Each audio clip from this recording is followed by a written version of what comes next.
Hello, I'm Dr. Abram Arwood with Physiolab. In this video, we're going to be talking about the first 2 to 3 days after knee surgery.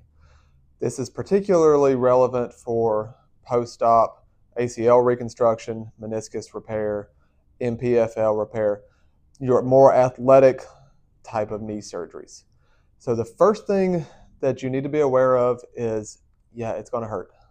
It's just, it's not fun for those first few days.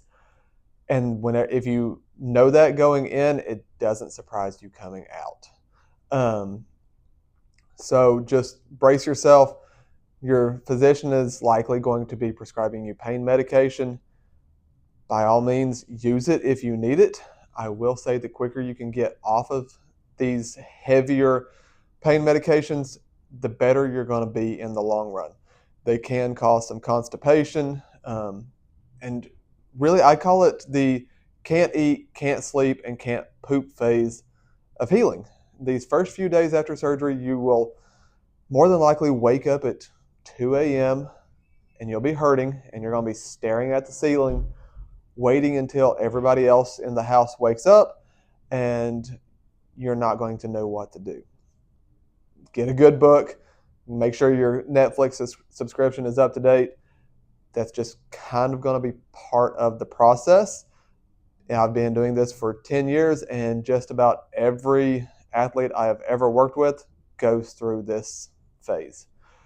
Another thing is, initially after surgery, for the first day or so, you probably won't have much of an appetite.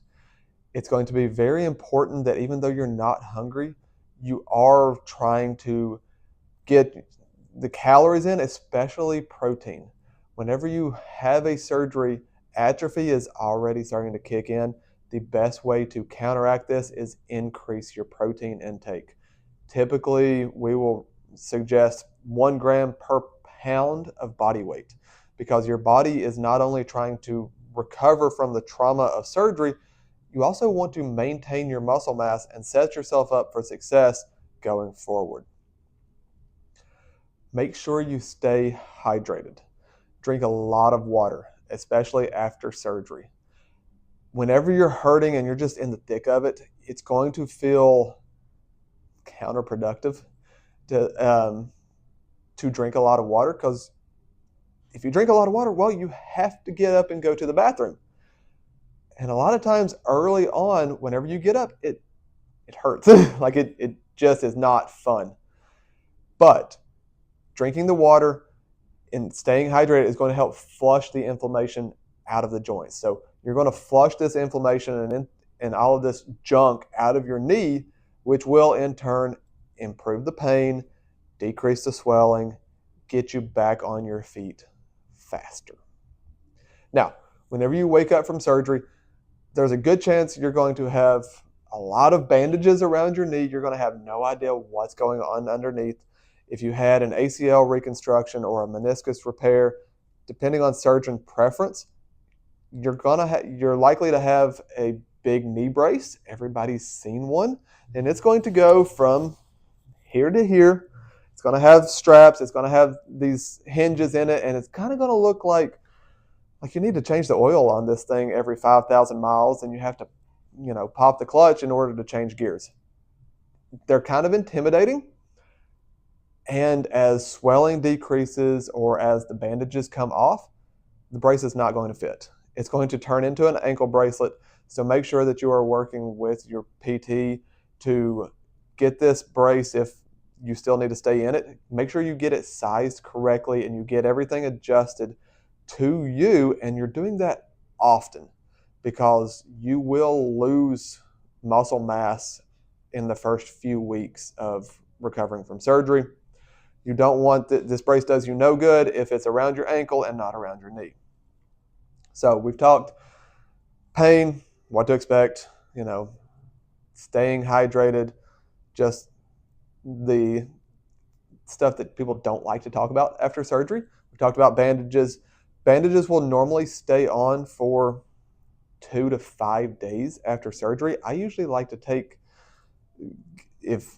see my patients within 3 days after a knee surgery, And I will often take the bandages off then because I want to know what's going on underneath. I want to know, is there an incision that just has not, for whatever reason, did not close well, is leaking, is draining? Is there a lot of bruising? Is there some stuff that we need to know about so that I can let the surgeon know or put it on their radar of like, hey, we got this under control, but be aware of what's happening. Because of the incisions, whenever you are bathing, you're going to want to keep those dry for a few days. This will likely be in your post-op instructions. My suggestion, use saran wrap. The plastic wrap, wrap it around the knee, get in the shower. It's going to keep everything dry. It's going to keep you safe. The last thing we want is an infection. Let's say you have an ACL reconstruction. Well, there are a lot of things in your knee that would love to get infected. And you've got some open holes in your skin that is just a pathway for bacteria to get into the joint. The cleaner we can keep that, the better off everything is going to go. You're likely going to have crutches. Make sure you know how to use them. If you can get hold of some crutches before surgery, please practice them. And a very common thing after a ACL reconstruction, an MPFL repair, even a more extensive meniscus repair, is whenever you wake up, you won't be able to pick your leg up. You're going to try to do this, and it will not happen.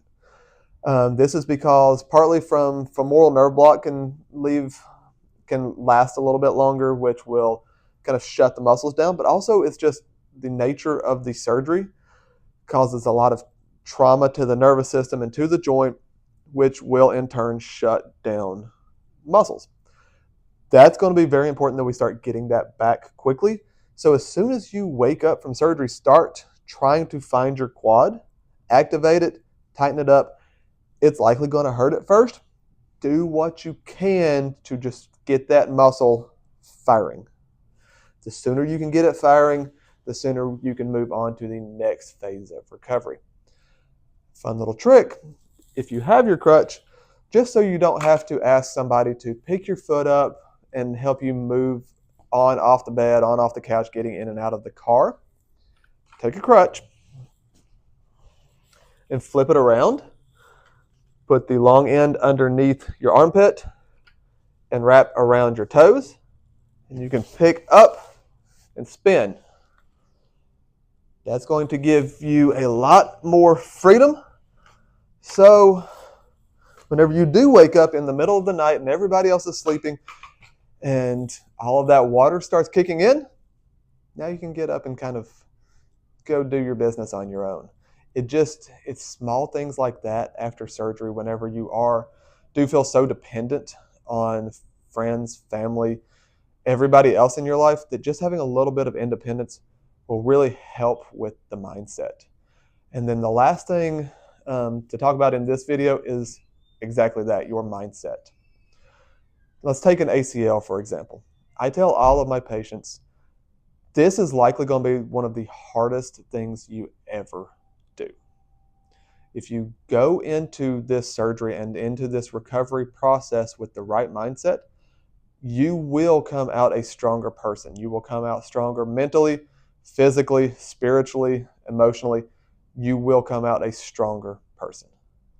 But if you go in expecting it to be easy, expecting things to go smoothly, because guess what, guys? They don't. No ACL recovery in the history of ever has gone without some form of complication or some form of setback or some just a bad day. It's what happens. So if you go in with not the right mindset, it will crush you. So just make sure you have your support system. You've got your family. Find Facebook support groups. Find other people to talk about, because a lot of times if you're on a high school soccer team, you may be the only athlete on the team that is injured and is going through this. And you're going to feel like you're all alone. Find other people going through a similar process and lean on each other. That's truly one of the most important parts of recovery especially in the early phases. As always, if you have any questions, leave them down in the comments below, and